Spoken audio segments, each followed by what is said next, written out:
daha artış olmasını bekliyoruz. Çünkü hala ham madde artışı, yani sac ve döküm artışı devam ediyor.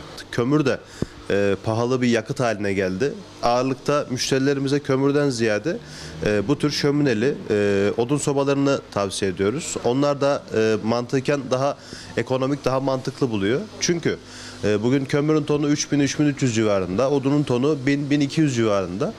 Bu şekilde olduğu için vatandaş hem odun yakıyor, hem şöminesini seyrediyor, dekoratif olarak kullanıyor. Aynı zamanda da zaten çoğu müşterimiz doğalgazlı olan evine destek olarak, ek olarak istiyor bu şömineli özelliğini.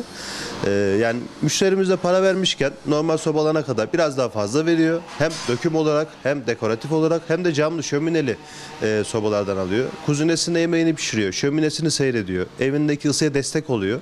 Yani bu sene rövanşta olan, ağırlıktaki satılan modellerimiz şömineli olan grupları. Şömineli modellerde yaklaşık olarak 2000-2200'den başlıyor modellerimiz. Modeline göre üst kadar sınır yok. Yani kaba hesap söyleyebiliriz. Normal şömineli bir sobada 6.000 liraya kadar ya da 2000-6000 arasında sahip olunabilir.